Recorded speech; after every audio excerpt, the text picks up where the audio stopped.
Kita mulai dengan membaca basmalah bersama. Bismillahirrahmanirrahim. Assalamualaikum warahmatullahi wabarakatuh. Waalaikumsalam warahmatullahi wabarakatuh. Yes. Mohon maaf ya, jadi terlambatnya 1 jam. Tadi macet ternyata di jalan. Menunggu yang lain, hari ini saya lupa buat ngupload RPS. Dalila udah ingetin saya, tapi saya lupa. Hari ini kita akan mereview tentang data, konsep dasar tentang data, kemudian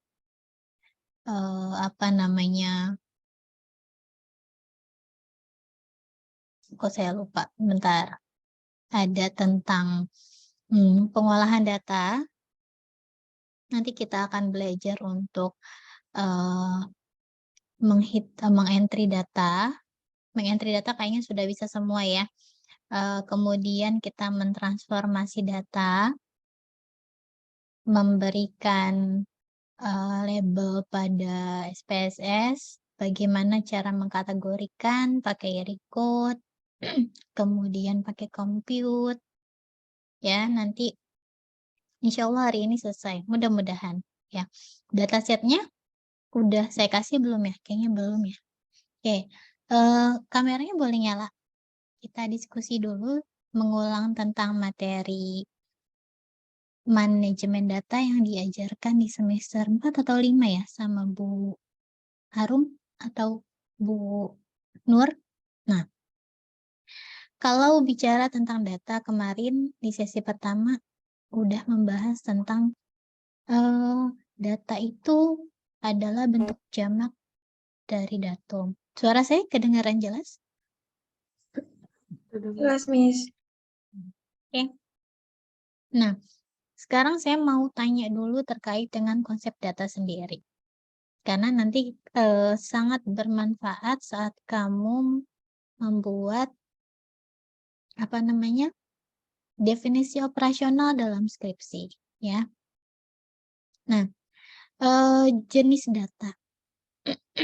Data secara umum itu ada berapa macam jenis data. Saya mau sambil share blank presentation supaya teman-teman bisa melihat. Oke. Nah, Anis,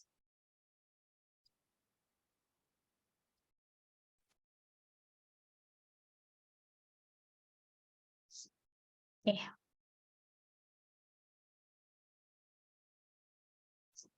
Ada berapa macam jenis data?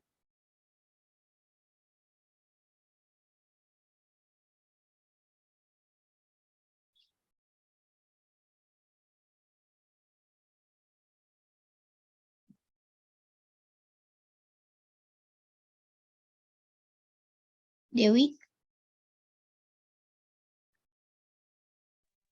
Ya, Miss. Ada 4, Miss.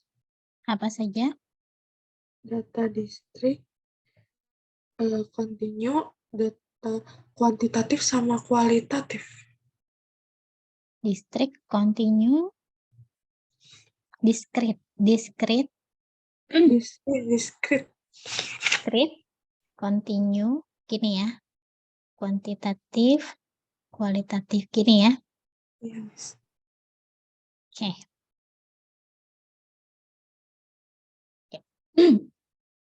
Nah, sekarang kita sempitkan. Ini saya tidak mengatakan ini benar atau salah ya. Tapi dalam analisis data epidemiologi atau data yang dianalisis secara statistik, itu sudah jelas bahwa datanya bersifat kuantitatif. Ya nggak? Ya, harus bisa dihitung. Nah, data secara umum ya, itu memiliki 2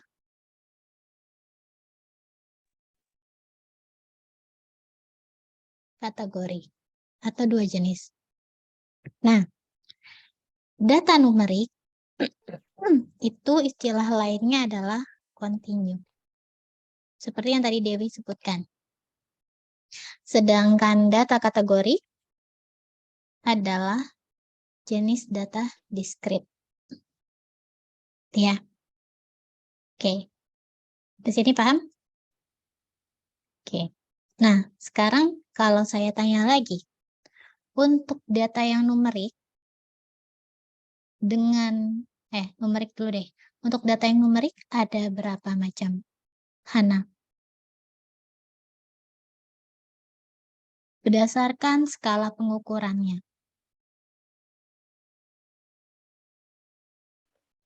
Ada 4 ya, Miss? Ada, iya, interval, ordinal. Ya, kalau yang numerik, Iya, Miss. kalau yang numerik, apa? Kalau yang numerik itu, Atau ini saya balik deh, yang kategorik dulu deh.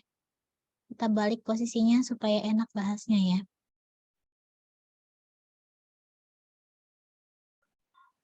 Oke, yang kategorik dulu. Ada apa aja? kalau kategorik itu nominal sama ordinal. Nominal, ordinal, Kalau yang Kak numerik, Vidara, kalau yang numerik?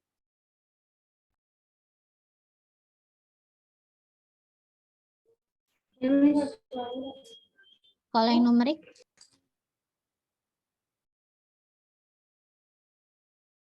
Halo Vidara, suaranya nggak kedengeran jelas. Mega. Yang numerik ada apa aja Mega? Halo Miss, yang numerik itu ada interval sama rasio. Interval rasio. Oke, sekarang kita sedikit ulang. Kalau nominal definisinya seperti apa? Safira. Iya, Miss. Kalau nominal definisinya seperti apa? Nominal itu biasanya nilai datanya itu tidak tahu, maksudnya nggak tahu tinggi rendahnya gitu. Contohnya itu kayak misalnya jenis kelamin, suku gitu-gitu. Oke. Data yang tidak ada nilai tinggi rendahnya. tingkatan. Iya. Oke, tinggi rendah, besar kecil itu kan tingkatan ya? Oke. Data yang tidak ada tingkatannya. Oke. Tadi dicontohkan. Contohnya apa? Kayak jenis kelamin, Oke, suku, kemudian apa lagi? Suku. Oke. Kalau yang ordinal,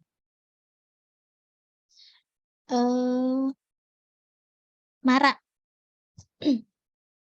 Yang ordinal Mara. Ya, Miss. Yang Apa itu ordinal data itu ordinal? udah ada tingkatannya, Miss. Data yang ada tingkatan. Oke, contohnya. Ya. Contohnya itu, tapi dia gimana ya? Contohnya itu kayak pangkat gitu nggak, Miss? Pendidikan. Pendidikan. Tingkatan Iya. ini maksudnya seperti apa? Belum diketahui gitu besar nilainya tuh berapa gitu nggak sih? Dalila udah masuk belum Dalila?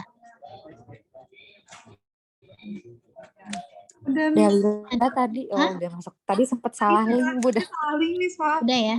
Sorry, saya baru lihat WhatsApp-nya. PJ-nya salah. Oke. Pendidikan. Tadi apa lagi selain pendidikan? Stadium penyakit. Ya nggak? Pangkat, Miss. Iya. Terus apa lagi tadi Mara bilang? Pangkat, Miss. Pangkat jabatan gitu, Miss. Pangkat. Oke. Oke, sekarang interval. Interval, apa definisinya data interval? Data dengan skala interval.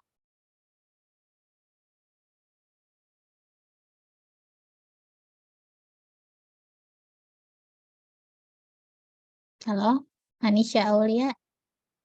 Oh, saya Bu. Iya, panggil Ica. Namanya Ica kan? Iya, iya boleh siapa aja.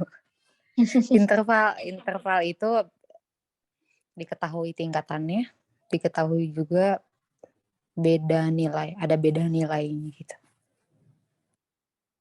Data interval merupakan bagian dari data numerik atau kontinu, ya, yang seperti apa? Ada beda nilainya? Oh, contohnya. Enggak, Oh definisinya iya, ada beda nilainya, selalu ada tingkatannya. Ada tingkatannya sama ada beda nilainya. ada tingkatan dan beda nilai. Oke, bisa dilengkapi lagi nggak? Dewi,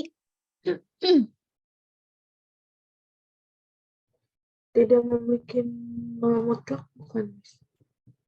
kenapa? Tidak memiliki nol mutlak. Nah, namun tidak ada nol mutlak. Mutlak. Oke. Nida. Ada Nida. Mana Nida? Halo Nida. Ya, Miss. Ya, Miss. Nah, Nida, contoh data dengan skala interval apa? Tinggi badan, Miss. Tinggi badan. Kemudian, ada Eh, lagi? berat badan. Berat badan. Berat badan. Oke, konteksnya manusia gitu ya. Suhu. Suhu, Miss. Suhu.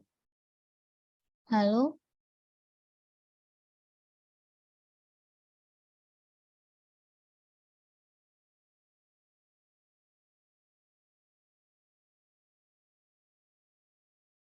oke, dan lain-lain. Selanjutnya adalah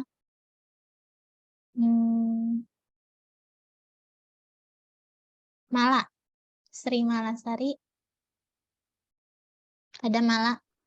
Ada, Miss. Oke, kalau data dengan skala rasio itu data yang seperti apa? Jaraknya sama, terus dia nilai nolnya absolut. Nolnya nggak berarti apa-apa. Jarak apanya yang sama? Jarak datanya, Miss. Jarak data. Jarak nilainya. Jarak nilai rentang, sorry. Antar nilai sama dan memiliki nol mutlak. Ya, contohnya.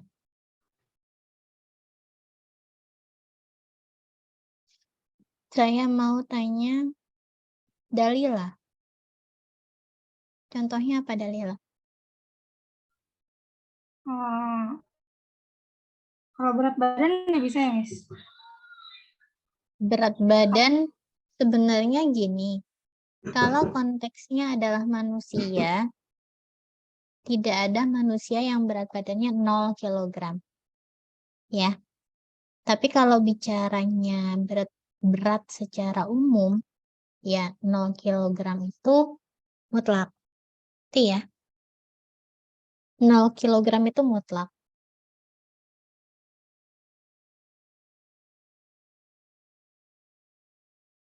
Apa kira-kira? Banyak loh yang skalanya rasio.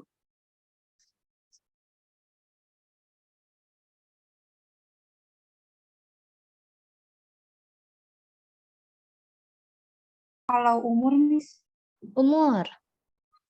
Umur dengan data numerik ya. Kita belum mengkategorikannya. Nah, umur bayi baru lahir, kalau dalam satuan tahun umurnya adalah 0, ya kan? Artinya dia punya angka 0 mutlak. Oke, selain umur, ada yang bisa kasih contoh lagi? Hana?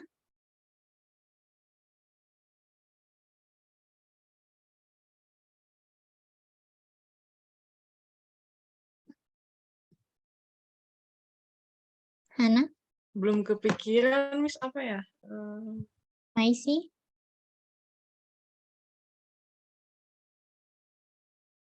Banyak loh. Apa? Tekanan darah. Kalau 0, mati orangnya berarti ya. Ya kan? Oke. Apa? Suaranya jauh.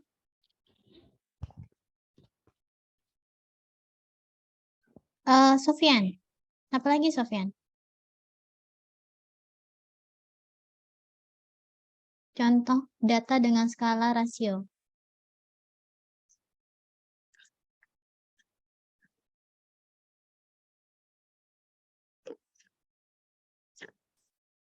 Skor pengetahuan misalnya. Ada nol mutlaknya nggak? Ada. Miss. Ada. Ada yang min. Ada yang dapat min. Ya kalau dulu zaman SBMPTN kan. SNMPTN yang min 4 gitu. Ya. Tapi kalau dalam penelitian biasanya ya skornya 0 paling rendah. Ya kan? Kalau salah semua ya 0 gitu. Nah, sebenarnya ini skala-skala dalam data yang kita teliti itu sangat bergantung kepada definisi operasional variabel kita. Jadi, sebagai peneliti nanti, kita harus betul-betul memahami apa definisinya. Nanti misal, saat kamu mau menganalisis tentang tingkat pengetahuan, saya berikan contoh variabel yang sering atau lazim diteliti ya, tingkat pengetahuan. Kalau kamu mau teliti variabel pengetahuan dengan skala rasio, artinya kamu tidak mengkategorikan skor pengetahuan si responden. Jadi nilai pengetahuannya antara 0 sampai 100 misalnya. Dan jangan lupa diceritakan di dalam metode perhitungan dan pengkategorian variabel. Ya. Jadi misalnya pengetahuan diukur. Jadi kalau dalam definisi operasional misalnya tingkat pengetahuan. Nih. Kan di sini ini sebelum kita bermain dengan datanya ya. Ya, ada apa aja namanya? Variabel, definisi operasional, cara ukur, alat ukur, hasil ukur, kurang satu.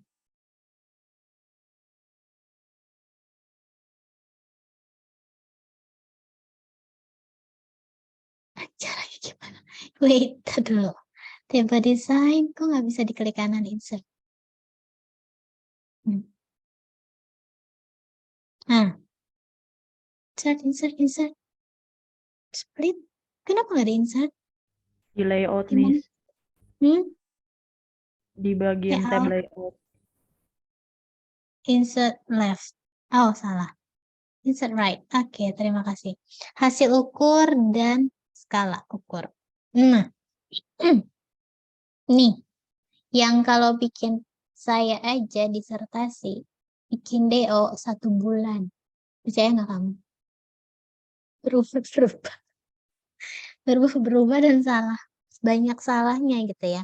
Misalnya, kita mau misalnya definisi operasional topiknya tentang apa ya? Pengetahuan. Ya, kadang-kadang ada mahasiswa yang cuma nulis kayak gini, pengetahuan. Nah, definisi operasionalnya kira-kira apa? Definisi operasional apa sih? Definisi suatu variabel yang dioperasionalisasikan oleh peneliti sesuai dengan konteks dan ruang lingkup penelitian. Jadi, kalau kamu bikin DO pakai KBBI itu salah. Kalau kamu bikin DO pakai buku teks ngelihatnya itu salah. Kenapa? Karena definisi itu belum dioperasionalisasikan berdasarkan konteks dan ruang lingkup penelitian. Kalau misalnya, let's say kita lihat, saya mau kasih contoh nih, supaya teman-teman nanti saat penelitian bikin DO itu nggak bikin saya marah-marah, ya, nggak bikin penelitinya marah-marah atau pembimbingnya marah, tergantung sih. KBBI Kemdikbud, kelihatan kan? Nah, pengetahuan. Oke. Segala sesuatu yang diketahui atau kepandaian. Terus kamu copy aja nih dari KBBI masuk ke DO penelitian kamu. Dalam kurung. KBBI 2000. Don't forget to put the citation. Oke. Ya, jangan lupa nih saya andat sambil ngajarin kamu bikin skripsi. Jangan lupa masukin citasinya, sumbernya dari mana. Ya. Nih, segala sesuatu yang diketahui titik koma kepandaian. Kira-kira udah operasional belum? Belum. Belum. Belum. Siapa yang bisa mengoperasionalisasikannya? Terserah kamu, misalnya konteksnya mau tentang apa topiknya? Stunting, diabetes, HIV, bebas, DBD, senangnya apa? Siapa yang mau coba? Sebelum saya tunjuk lagi. Yang belum saya tanya siapa ya? Vidara udah ya tadi. Safira, yang belum siapa sih? Cuman 13, jadi itu lagi ya. Hana belum, Hana ya? Coba Hana. Ayo Hana. Operasionalisasikan definisi pengetahuan. Bebas, Miss. Bebas. Kamu misalnya mau tentang pengetahuan apa? Topik penelitian kamu apa? Silakan dioperasionalisasikan.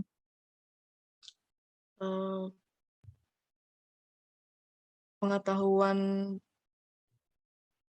Versinya Hana ya.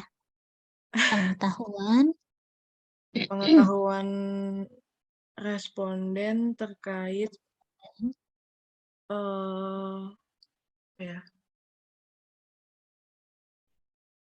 pencegahan COVID-19. Oke. Terkait pencegahan COVID-19. Gini. Oke. Ada pengulangan kata.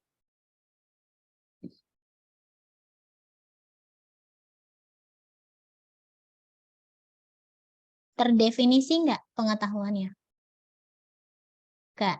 Ada yang mau melengkapi?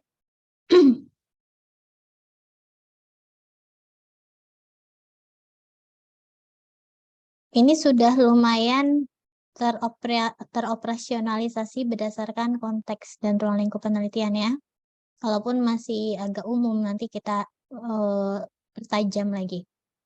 Siapa yang mau melengkapi atau menyempurnakan? Sofyan, udah saya tanya belum? Sofyan, coba Sofyan. Lengkapi pengetahuannya diapakan? Pengetahuannya mungkin diganti, Miss, karena definisi itu kan tidak boleh berulang, Miss. Jadi, gimana coba? Mungkin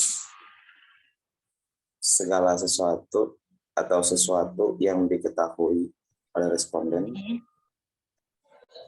terkait pencegahan COVID-19. Mungkin gitu, Miss. Segala sesuatu yang diketahui responden terkait pencegahan COVID-19. Oke, bagus Sofyan. Ya, jadi boleh nggak kamu masukin sumbernya KBBI?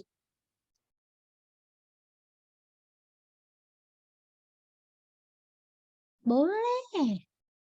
Kita ngambil definisi pengetahuannya dari KBBI. Terus kita sempitkan segala sesuatunya terkait pencegahan COVID.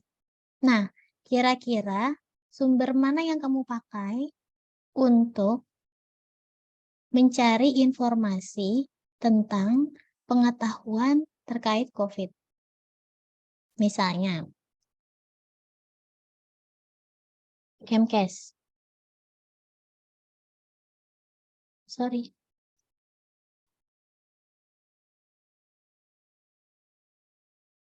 satu. Selesai. Ya. Jadi dalam satu DO, kita bisa mensitasi satu atau lebih sumber literatur. Paham maksud saya? Paham ya? Oke, ini cara bikin definisi operasional. Namun, nanti definisinya bisa berubah. Sekarang kita benerin, kita tulis yang benernya aja ya. Oke. Kuning-kuningnya kita hapus dulu.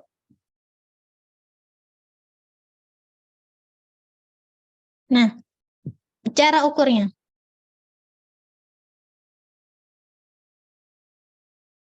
Cara ukur diisi pakai apa? Gimana cara kita ngukur pengetahuan si responden? Misalnya pakai pretest atau enggak post-test gitu, Bu. Pretest, post-test. Oke, ada yang mau sebutkan lagi jenis cara ukurnya. Cara ukur artinya cara kita mengukur pengetahuan responden. Wawancara, Miss. Wawancara menggunakan kuesioner. Wawancara mendalam. Oke, berarti ini kualitatif ya. Oke, kalau kita sempitkan ke kuanti, wawancara saja. Ya, wawancara saja. Oke, nah, kalau pretest dan post-test, ini adalah alat ukur. Kalau kita wawancara, kita punya alatnya. Alat ukur ini disebut juga dengan instrumen. Berarti untuk mengukur pengetahuan ini, kita nanyanya pakai apa? Kan kita wawancara. Berarti kan kita bertanya ke responden. Kita tanya pakai apa?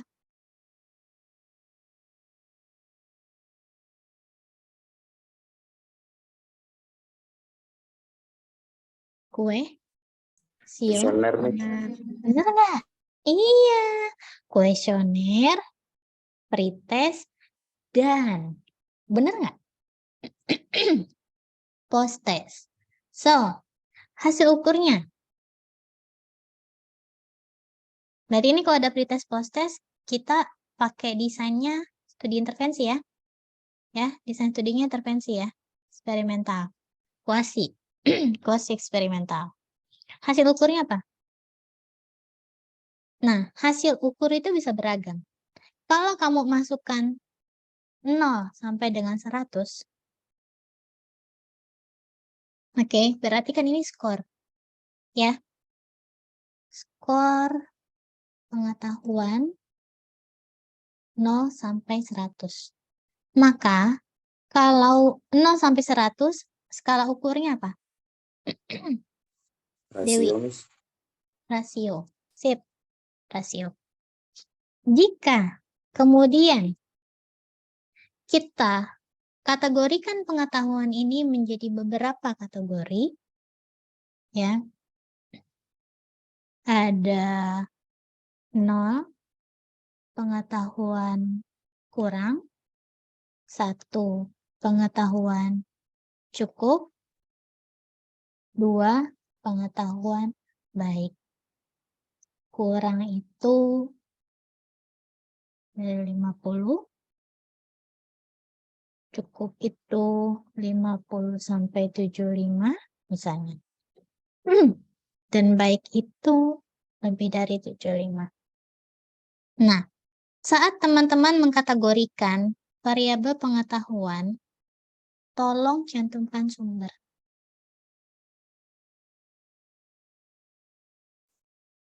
Misalnya, nah, siapa sih Adi Kunto? Adi Kunto tuh ahli edukasi ya. yang bikin buku tentang bagaimana cara kita mengkategorikan tingkat pengetahuan. Kayak ada nilai A, A min, B plus, B min, C plus, dan seterusnya.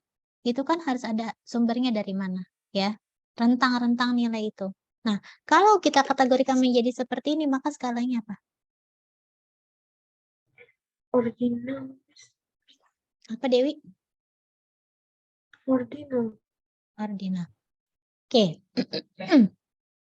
Nah, Miss, kalau saya cuma mau kategoriin jadi 2.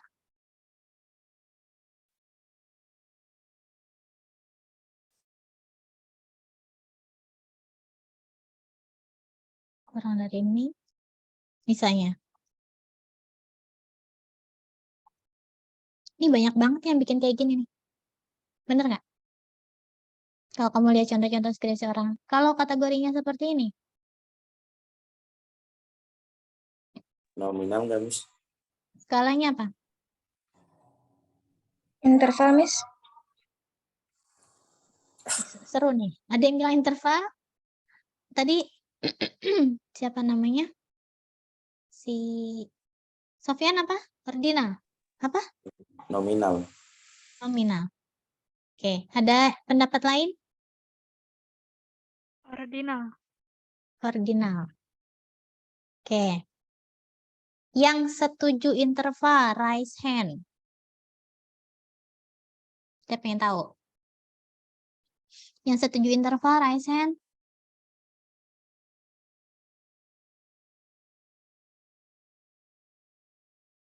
Yang setuju nominal, raise hand. Si malanya aja nggak raise hand, gimana mal? Yang setuju nominal, raise hand. Nggak ada. Yang setuju nominal. Yang setuju ordinal, coba raise hand. Oke. Oke. 7. Oh, jadi 5. Kok berkurang? Oke ya, udah. Lower. Oke. Setengahnya yakin. PD dengan ordinal. Setengahnya tidak yakin yang mana yang benar. Dari 13. 7 dari 3. Tadi saya lihat paling banyak 7 angkat tangannya. Nah. Kenapa ordinal? Ini cuma 2 kategori. Ada tingkatan nggak? Orang yang pengetahuannya baik dengan orang yang pengetahuannya kurang dalam konteks penelitian kita, mana yang lebih berisiko? Yang kurang. Dia punya level tingkatan nggak di sana?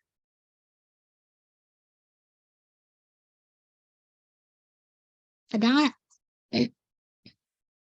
Ada tingkatannya nggak? Ada tetap. Ya, jadi tetap ordinal. Jelas? Oke. Jelas ya?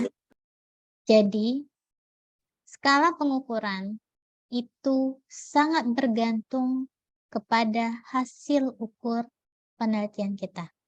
Jika kamu mengkategorikan pengetahuan itu ke dalam, tapi ini udah kayak gini ya, gak apa-apa deh, saya yang nggak jadi. Nah, kalau misalnya kamu kategorikan ke dalam 3 kategori ini, sebenarnya nama variabelnya itu bisa berupa pengetahuan atau kamu tambahkan tingkat pengetahuan. Ini lebih spesifik, ya, tingkat pengetahuan. Jadi bisa menggunakan variabel pengetahuan, bisa menggunakan variabel pengetahuan, tingkat pengetahuan. Oke, jelas. Saya mau nanya satu lagi. Jika dalam instrumen kita bertanya tentang frekuensi makan dalam 1 minggu. Dalam 1 minggu, berapa hari Anda mengkonsumsi kopi misalnya?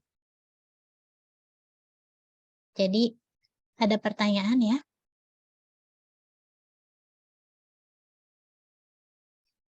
Dalam 1 minggu, dalam 1 minggu terakhir, berapa kali Anda mengonsumsi kopi? A. 1 kali. B. 2 kali. C. 3 kali. D. 4 kali. 5 kali. 6 kali. 7 kali. Tidak pernah. Ada berapa opsi di sini? 8. 8. Pertanyaan yang baik adalah pertanyaan yang membuka jawaban dengan spesifik. Spesifik itu ketika kita mau membuat pilihan, berikanlah pilihan spesifik. Jika kita mau membuat pertanyaan terbuka contohnya seperti apa? Seperti ini nih. Nih. Saya copy ya. Ini jenisnya pertanyaan tertutup, karena kita kasih pilihan. Nah, pertanyaan terbuka jawabannya gini. Kali. Oke. Ini pertanyaan terbuka. Kira-kira jawabannya akan mirip nggak dengan ini? Mirip. Tapi, kita lagi ngomongin frekuensi. Bagaimana jika dia mengonsumsi dalam 1 hari itu bisa lebih dari sekali? Saya bisa 3 kali ngopi. 3 gelas misalnya. Masuk nggak di sini? Nggak Nggak masuk. masuk. Di sini masuk nggak? Masuk. Masuk. Sehingga kalau kita pengen misalnya, ini benar-benar sangat bergantung dengan kita si peneliti pengennya jawabannya kayak gimana. Kalau misalnya kita mau menampung juga pertanyaan yang jawaban seperti tadi, ya, maka buatlah jawaban terbuka. Kalau nanya kali, ya. Tapi kalau pertanyaannya kita pengen dia setiap hari ngopi nggak sih, intinya gitu. Maka kita tanya redaksi kalimatnya menjadi berapa hari. Dalam 1 minggu itu ada 7 hari, ya nggak? Berapa kali pun dia ngopi dalam sehari, mau nambah 2 kali, 3 kali, 4 kali, tapi intinya dia ngopi hari itu misalnya, kita tidak mengukur dosis artinya ya. Kita tidak mengukur dosis. Jadi kalau dalam analisis epidemiologi itu sangat berbeda gitu. Kita mengukur frekuensi saja, apakah kita juga mengukur dosis? Jadi kalau kita tidak mengukur dosis, maka cukup tanyakan seperti ini. Oke. Tetapi jika kita mau mengukur dosis, gunakan pertanyaan terbuka. Kalau jumlah kali ini pun masih ambigu, berapa jumlah cangkir atau gelas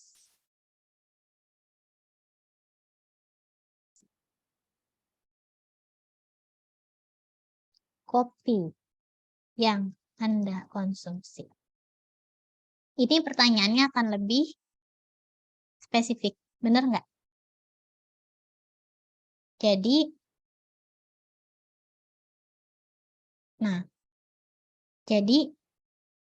berbeda kan? Oke. Kalau yang ini, pertanyaan terbuka yang kanan, kalau kita masukkan ke dalam DO, skalanya apa? Jawaban dari pertanyaan yang sebelah kanan, skala ukurnya apa? Nominal. Nominal. Yang kanan loh, yang ini, yang pertanyaan terbuka, nominal.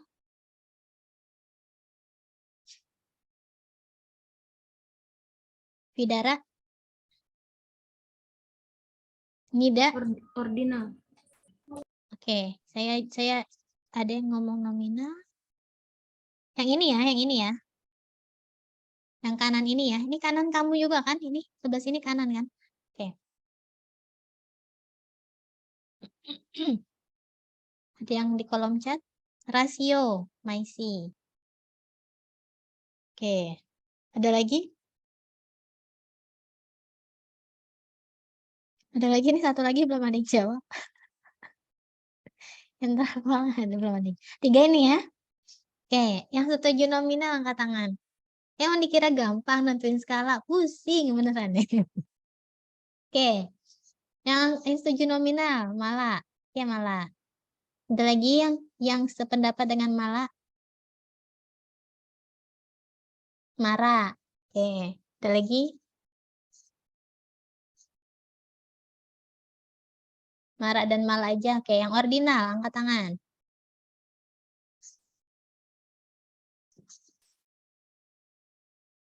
Ordinal, tadi ada yang jawab ordinal, kok nggak ada yang turun tangan lagi sekarang? Nggak ada yang angkat tangan. Dihapus nih ordinal. Rasio.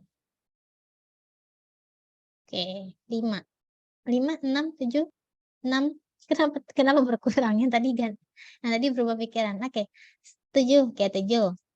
7.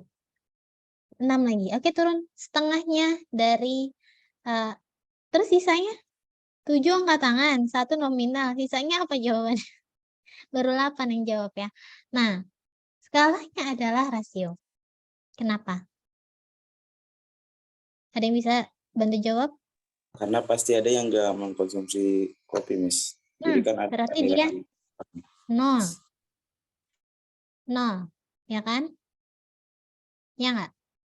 Kalau saya screen sharingnya PPT aja deh. Takut ada pop-up apa gitu yang muncul ya. Ntar. Nah, oke deh. Karena pasti ada yang nggak konsumsi. Jadi 0. Oke. Tapi kira-kira kita tahu nggak angka terbesar di sini berapa?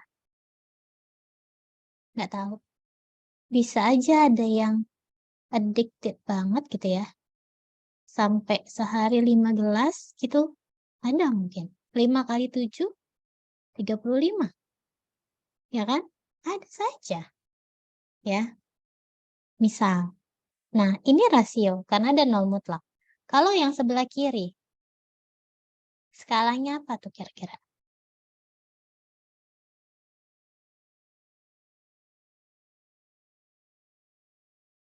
Safira, skalanya apa Safira?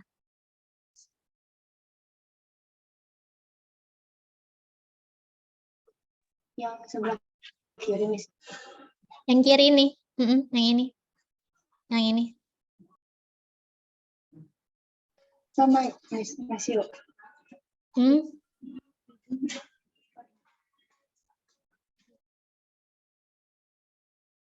Nggak kedengaran? Apa? Ordinal. Ordinal. Iya. Oke. Ada yang lain pendapat?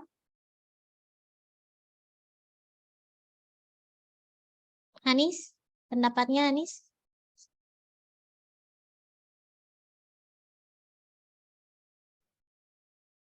Menurut kamu apa skalanya?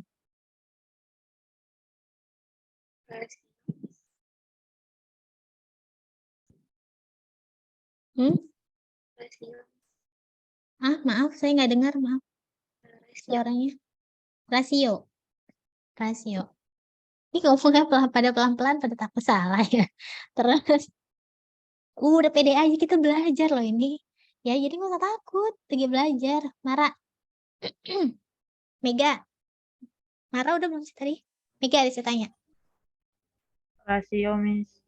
Rasio. Oke. Ada lagi yang pendapat lain? Ordinal sama rasio. Yang ordinal angkat tangan.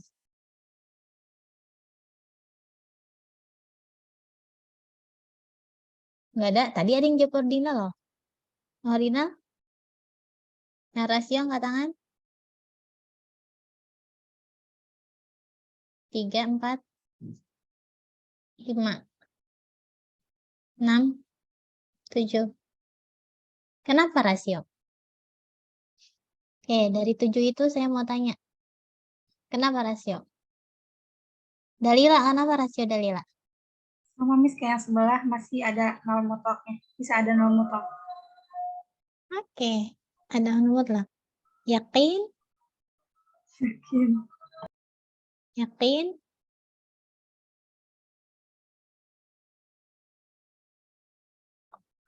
Yakin?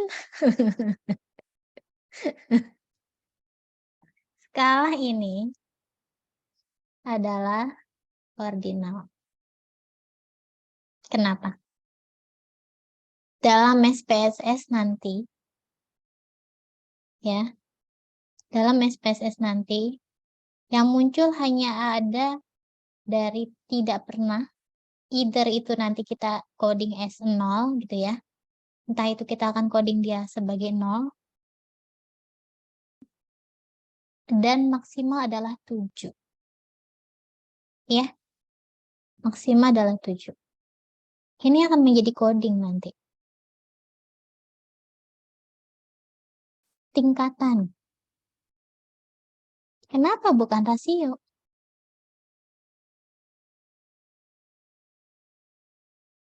Ini masuk nol mutlak bukan? Masuk? Dia punya batas. Batasnya cuma 7. Ya. Dia punya batas, batasnya cuma 7. Kalau kita bilang ada kelipatan, iya ada kelipatan. Tapi sangat terbatas kelipatannya. Kelipatan 2, kelipatan 4. Kelipatan 2, kelipatan 3. Itu aja kan? Lipatan 2 pun cuma 2, 4, 6. Lipatan 3 cuma 3 dan 6. Tidak ada kelanjutannya. Kalau yang ini membuka kemungkinan untuk angka yang lebih besar. Benar, Kak? Benar. Ya. Sehingga, kalau meskipun pertanyaan pilihannya banyak, ini tetap skalanya adalah ordinal. Dia masuk tingkatan. Paham ya sampai sini ya? Oke, ada yang mau tanya dulu nggak? Silakan. Sebelum Sani. kita... siapa tuh? Saya. Ya, silakan. Bu, kalau yang tadi kan kalau misalnya nih ada yang mau nanya yang tentang mengkonsumsi kopi gitu, tadi kan ada frekuensinya misalnya 1 kali dan sebagainya. Kalau misalnya si pilihannya diubah jadi kayak jarang, sering, dan tidak pernah gitu gimana? Boleh. Boleh. Berarti kan pilihannya menjadi lebih sedikit ya. Nah, saat kamu mendefinisikan jarang, sering, tidak pernah dulu, tidak pernah, jarang, sering, biasanya ada 4, selalu. Ya enggak? Nah, kamu mesti cari referensi. Susahnya itu tuh, kalau kita kategorikan dengan kategori yang seperti itu, tidak pernah, jarang, sering, selalu. Referensinya mana? Dasarnya apa? Kapan dikatakan tidak pernah, oke lah, nggak pernah sama sekali konsumsi misalnya. Kapan dikatakan jarang? Kapan dikatakan sering? Dan kapan dikatakan selalu? Kalau selalu, oke, setiap hari konsumsi. Biasanya batas bawah, batas atas tuh gampang nentuinnya. Tapi saat kita membagi definisinya jarang dengan sering itu berapa? Kurang dari 3 kali? Lebih dari 3 kali? Dasarnya apa? Sasaran untuk penguji tuh nanti. Ya. Sumbernya apa? Dasarnya apa kamu mengkategorikan itu? Bukan kita mencari kesalahan, bukan. Tapi memang saat kaitannya dengan konsumsi, frekuensi, itu sangat bergantung dengan apa yang ditanya. Ya. Kata-kata sering sama jarang itu karena konteksnya relatif. Gitu. Ya, jadi kita betul-betul perlu mencocokkan definisi frekuensi itu menurut konteks penelitian kita. Nah, kecuali dalam instrumen yang kita pakai itu sudah baku gitu, Ca ya. Dia pertanyaannya memang begitu dan itu sudah valid. Jadi kamu bisa klaim, saya mengadopsi instrumen ini dari instrumen yang sudah digunakan oleh siapa atau lembaga apa dan itu sudah ada standarnya dan sudah valid. Tet aman. Ya. Karena kita mengikuti sumber yang memang sudah valid. Gitu, Ca. Boleh aja, boleh. Jadi tidak ada larangan. Ya, boleh. Karena nanti pasti kan akan dibahas di dalam bagian pembahasan. Kapan dikatakan jarang dan sering. Gitu. Karena kalau kita nanya ke orang juga, secara lisan, by wawancara gitu kan. Suka minum kopi nggak? Suka gitu. Tapi jarang. Kadang kan kita korek lagi. Biasanya berapa kali, gitu kan? pasti kita akan korek lagi karena makna jarang sendiri sebenarnya masih kurang jelas sebenarnya gitu. Oh suka banget, gue mah tiap hari ngopi misalnya. Itu udah jelas tuh. Selalu ya, selalu. Gak pernah enggak. Oh gue ngopi itu kalau lagi begadang doang gitu misalnya. Nah berarti begadangnya itu kalau dia kerjanya emang tipe pekerjaannya pekerjaan yang overtime terus berarti kan dia begadang tiap hari. Gitu kan? Kecuali dia libur kerja. Libur kerjanya cuma sehari. Pas begadang, emang lu begadang tiap kapan? Tiap gua kerja, Senin sampai Jumat. Berarti sering nggak tuh? Sering, gitu kan? Maksudnya sangat dinamis gitu definisinya. Dan epidemiologi itu sangat menghindari hal itu. Makanya kenapa kita perlu pakem. Kita perlu standar yang jelas. Gitu ya. Itu akan menimbulkan bias dalam analisisnya nanti. Gitu, Cak. Oke? Berarti Bu dibalikin lagi ke kebutuhan penelitinya gitu ya Bu? Ya, betul. Kebutuhan penelitiannya kita mau mengukur apa ya. Kemudian kalau misalnya sudah ada studi terdahulu dicek aja dulu dasar pengukuran frekuensinya pakai apa. Instrumennya sudah baku, tinggal pakai. Terus ngukurnya dengan 3 atau 4 skala itu kalau memang sudah lazim digunakan, yang penting kamu bisa cantumkan referensi gitu ya. Ya udah pakai aja gitu. Ya. Ya, makasih Bu. Ya, sip. Ada lagi yang mau tanya? Saya mau tanya, Miss. Iya, Mega. Silakan. Kalau misalkan tadi kan kita boleh mengadopsi dari kuesioner yang udah divalidasi gitu ya, Miss, yang udah boleh gitu. Nah, itu tuh emang harus dari lembaga kayak misalkan kuesioner STKI atau misalkan boleh dari skripsi atau penelitian orang lain gitu, Miss. Boleh jawabannya. Boleh dari skripsi atau tesis atau disertasi atau publikasi ya, jurnal penelitian orang lain.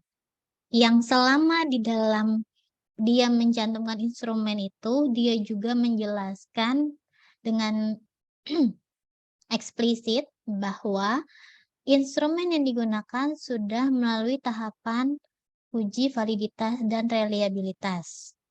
Dan yang kedua yang perlu dipertimbangkan, lihat karakteristik sampelnya dan populasi. Dia neliti sudah di instrumennya sudah divalidasi misalnya pada anak SD. Tapi kita mau teliti anak remaja. Tetot, nggak boleh. Oke, jelas ya. Jadi karakteristik populasi sama sampelnya juga mesti dilihat, mesti yang sama. Gitu. Paling aman misalnya digunakan untuk dewasa. Oh, rentang umur dewasa itu lebih luas gitu kan. Lebih luas dan itu lebih mudah atau lebih besar kemungkinannya untuk kita pakai ulang gitu. Jadi nggak mesti dari lembaga ya Mega. Kalau saya anak bimbingan saya itu selalu saya sarankan kalau kamu mau meniru instrumen orang, mengadaptasi instrumen orang, lihat minimal dari tesis. Jangan skripsi. Pun kalau ternyata karena kalau tesis itu biasanya isinya akan lebih lengkap. Ya, di bagian metodologinya pasti dia akan mencantumkan hasil uji validitas dan reliabilitasnya. Pun kalau misalnya, Bu, saya nemuin skripsi, mohon maaf nih ya, mohon maaf, saya akan lihat dulu terbitan kampus mana, lulusan kampus mana, gitu. Karena UMJ itu kualitas penelitian mahasiswanya tidak levelnya tidak di bawah, kita itu menengah ke atas. Artinya gini, banyak sekali kampus-kampus bidang kesmas gitu ya, yang hasil luaran skripsinya masih jauh di bawah kualitas lulusan UMJ gitu. Saya lihat misalnya nyari di Google Scholar kan luas banget cakupannya kan. Terus ternyata kamu nyontoh dari lulusan Stikes misalnya. Saya tidak menjelekkan atau apa ya, tapi saya bilang kita tidak bisa menyamaratakan kualitas lulusan dari tiap perguruan tinggi. Maka kalau misalnya mahasiswa bimbingan saya utamain cari tesis. Kalau dari tesis nggak ada atau disertasi orang nggak ada, skripsi boleh tapi lihat dulu kampusnya gitu. Karena itu tadi kualitas yang menentukan. Itu ya, Mega. Oke. Ada lagi yang mau tanya? Bu, Miss mau nanya. Iya nih, Dak. Terus kalau mau validasi sendiri gimana Miss instrumennya? Mau validasi sendiri? Boleh. Jadi nanti misalnya gini, sebenarnya gini kan, nggak ada peneliti yang bikin kuesioner A sampai Z dia ngarang semua, nggak ada, ya. Pasti kan dia, saya baca penelitian si ini, saya masukin variabel itu dari si penelitiannya A, gitu kan.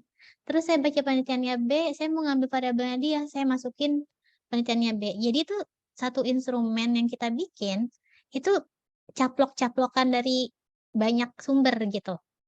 Terus artinya kan itu modifikasi kita sendiri. Artinya kita ngambil punya orang sebenarnya dia udah validasi, tapi karena saya campur-campur nih nanyanya gitu, karena saya pengennya variabel saya beda gitu kan. Saya campur-campur nanyanya akhirnya jadilah instrumen saya. Perlu nggak validasi ulang? Perlu. Jadi kamu tidak perlu validasi ulang jika instrumen yang kamu pakai itu 100% sama dengan instrumen asli yang sudah divalidasi. Tapi kalau misalnya saya ganti-ganti dikit Miss kata-katanya, saya hapus-hapusin, yang menurut saya nggak perlu, itu artinya ada perubahan atau modifikasi. Maka harus dilakukan validasi ulang. Jelas ya? Nah, cara validasi ulangnya gimana? Nah, untuk validasi ulang secara sederhana, sebenarnya kalau uji validitas itu panjang. Saya baru dapat di S3. Tapi nggak mungkin kan? Nggak mungkin menerapkan itu di S1. Jadi minimal uji validitas dan reliabilitas standar yang udah yang nanti kita akan coba praktik lagi. Nah, uji validitas dan reliabilitas instrumen yang baru kita modif nih, kita punya modifan nih. Maka kita perlu merancang, kita cari populasi yang sama dari populasi penelitian kita. Karakteristiknya sama. Misal gini, saya mau neliti ke anak SMP. Udah punya nih SMP-nya. Untuk uji validitas, boleh nggak saya neliti di SMP yang sama? Ada 2 jawaban. Jawaban yang pertama boleh, jawaban yang kedua nggak boleh. Kok bisa? Boleh jika, ya, boleh dicatat, boleh diingat silakan. Boleh jika populasi studinya banyak, jumlah siswanya di SMP itu banyak.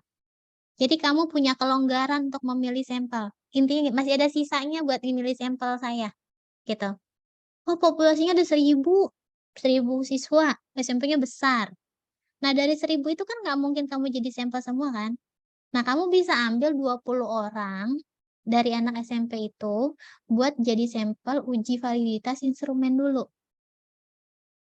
Oke, tapi yang 20 itu udah nggak boleh lagi kamu jadiin sampel penelitian. Jelas ya? Jadi, responden yang sudah kita masukkan ke dalam uji validitas tidak boleh kita jadikan sampel lagi dalam penelitian kita. Jadi kalau 1000 diambil 20 kan masih banyak ya. Kita masih punya keleluasaan untuk milih. Lain hal jika saya neliti anak TK. Orang tuanya diwawancara misalnya ya. Saya neliti anak TK. TK itu paling berapa sih muridnya? Nggak nyampe 100 kan? 40, 50 paling banyak gitu kan. Nah, saya mau uji validitas, Miss. Ya, nggak mungkin kamu uji validitas di TK yang sama. Mau nggak mau, kamu harus cari TK lain. Jadikan TK itu sebagai sampel untuk uji validitas. Jelas ya? Jelas ya? Nah, kenapa? Karena jumlah sampelnya terbatas. Gitu. Dan yang perlu dicatat adalah kalau mencari populasi lain harus punya karakteristik yang sama dengan populasi studi kita. Kita mau studi orang tuanya anak TK yang jadi sampel. Maka untuk uji validitas kita juga harus mencari orang tua anak TK di TK yang lain. Gitu. Jelas ya? Tidak? Oke. Seperti itu. Ada yang mau tanya lagi? Ini sudah jam 12. Sesi andatnya kita mau lanjut. Saya nggak mau ngambil waktu istirahat kamu nih. Kita mau terima kasih ya sama-sama Nida. Praktek SPSS. Kalau misalnya kita istirahat, jam 1 kan ada aplikasinya. 3 sesi. Semoga tidak bosan. Oke, masih sesi-sesi awal, masih belum pemanasannya, belum terlalu bikin berasap gitu ya. Mungkin udah dulu ya, udah dulu karena siang ada sesi Epic Link. Jadi silakan sholat, makan siang, ntar jam 1 ketemu saya lagi. Minggu depan baru insya Allah sesuai jadwal. Ya, kita sudah mulai SPSS minggu depan ya. Jadi yang belum install, silakan diinstal. Sama datasetnya nanti saya kasih di link. Datasetnya lama kok, jadi kayaknya semuanya juga udah punya sebenarnya. Yang pakai data ASI gitu ya. Oke, kalau sudah kita tutup dengan membaca hamdalah bersama. Alhamdulillahirrahmanirrahim. Semoga sesi hari ini bermanfaat. Yang sedang menulis skripsi langsung dikerjain aja sesuai bagian yang sedang kita diskusiin gitu ya. Atau yang lagi bikin proposal juga bikin aja dulu. Nanti tinggal konsul ke pembimbingnya. Ya, kita tutup. Assalamualaikum warahmatullahi wabarakatuh. Waalaikumsalam warahmatullahi wabarakatuh. Yuk, Terima kasih. sehat-sehat semuanya ya. Sip, saya tutup ya.